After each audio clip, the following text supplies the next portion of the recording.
reviews. My name is Alana. I just finished watching episode 3 for the new season, Orange is the New Black. I was very excited about this episode, some of the things that we found out, and some of the background that we saw. I love the flashbacks in this series overall. So seeing some of Frida's past, that was actually pretty cool. I like seeing that she's always been this person. Frida's always been the scapegoat, like, of the situation. If anything happens, she's getting out okay. Even when she hits her lowest, which we saw in the first episode, she's gonna bounce back. And she made herself into an old lady. She completely finessed her interview, her interrogation, didn't give anything up, and they let her go to B block, which is apparently neutral territory. Even though she saw her enemy on the way out, Carol's gonna have to get very, very creative to try to get in there to her. So hopefully nothing bad happens, but hopefully if it goes down, Frida is ready for her, because she always is. She's always ready. I would say I was mad about her breaking, like, the rule of prison, I guess, no snitching, by giving the whole stash box to the warden. But so now we know how Frida got to Litchfield. But that's been a lot of years for you to think about what somebody's done to you. So I can't tell how angry Carol is, if she's even angry, because it was more like a look of amazement when she saw her. Like, she could not believe she was there. She was shocked. So I don't know what's in store for Frida with this season, but I do know it seems like they are really building for a big turf war between D block and C block. And now we're starting to see how our characters are being divided into this fantasy inmate, which I'm starting to see. It looks like it's between the blocks. So D block, we have Cindy, Lorna, Daya, Daddy, and Maritza's friend. I can never remember her name. But we're really starting to establish our players. And the person who runs D block is Barbara. I forgot to catch their names. I didn't go back to see if that was her name, but I want to say Barbara is the sister, Carol's sister. So this seems like it's probably been a feud going on for years and years and years, all caused by Frida. So who's to say if they're on the same side? Yeah, Frida might be in trouble. C block, so far what we know is that Gloria is in C block. And we know that in B block is Frida and Crazy. They're so cute with their little pink outfits on and extra pudding cups. Nothing like what they're doing in C block and D block. So apparently D block is being hazed for their cleaning kits, their sanitary kits. So they try to steal it from C block when they go clean up with Daddy. That blonde girl who follows behind her is so annoying. I just needed to stop. I will say I commend Daya, because she's not giving in or letting up. And even though they got tricked when they stole the stuff from C block and it had piss in it or whatever it was, I don't even want to think too much about everything that could possibly be in there. But that officer, the one that knows Tasty, she didn't even have to do that. She didn't.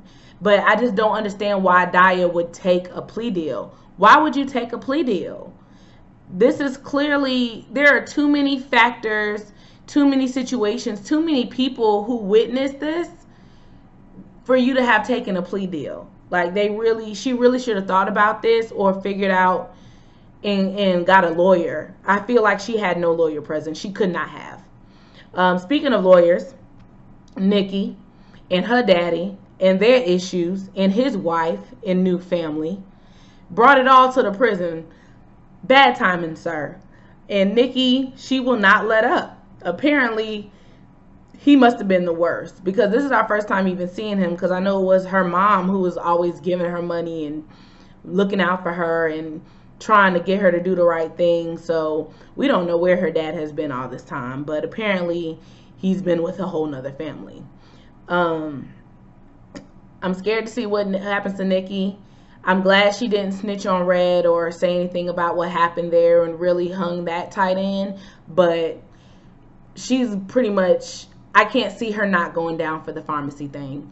The only thing I can see with that is that they give her full immunity for trying to say it was somebody else. And who is that somebody else going to be? Because would she give up Red? I don't know. So that's the only thing I can think of as her alternative, because it's clear as day she was in that pharmacy room. I'm a little worried about Nikki and what's going to happen to her, especially now that she knows Piscatella is dead as well. Red, she has a little bit too much faith in these girls. Right now, you're good on your faith with Nikki. I'm glad Madison helped you kind of get the message out. Madison is a plague. Like, even when she doesn't intend to do anything bad, I feel like the bad is already going to happen, because she already called herself helping Piper get to medical, and now Piper is running around being called a crackhead, and now she's saddening her feelings. And now she done got this message saying the tall one has been killed, and now she thinks it's dang on Alex who's been killed, and she's talking about Piscatella. Madison is unintentionally, or maybe intentionally, ruining Piper's life. And I actually would be perfectly happy with this being an ongoing theme throughout this season. Seriously. So Red gets this message out to pretty much everyone she's trying to get it to. Luckily, again, Frida prevails. Got the message even though she wasn't even supposed to. But she got it anyway. That's faith right there. And then Piper gets the message, and of course Piper is so self-absorbed and sad and missing Alex that she thinks she's talking about Alex. So I'm not mad that she thinks it's about Alex. If that's the only thing on your mind, probably anything you say would apply to Alex. But I'm angry that you could not hold it together to keep your dang on mouth shut. Why did you even have to say anything about bringing Piscatella down into the pool to torture him and say Red's name? Like, she is horrible. She is horrible.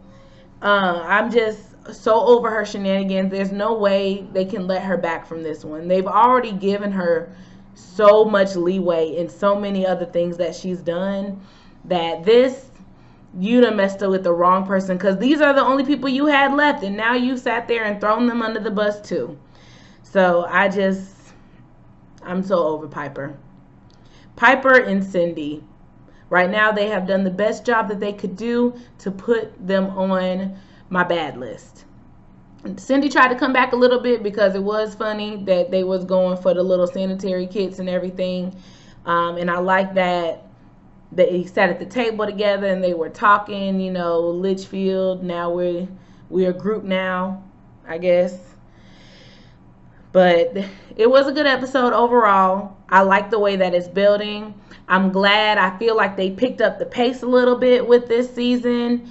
So this was my recap for episode 3 for season 6, Orange is the New Black. I hope you guys enjoyed it. Stop. Before I end this, Piper having this roommate who has killed her kids.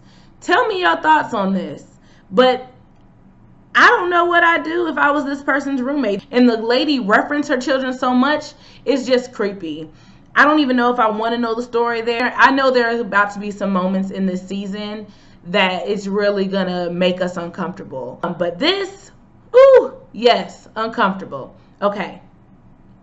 So I'm excited about what's going to happen in episode 4. Definitely ready for it. Thank you guys for watching. Again, ScreenQueen Reviews. And I'm also on Facebook.com, ScreenQueen Reviews. Check it out. I also post links between both of them. So if you get one, you get them all. Thanks for listening. Bye.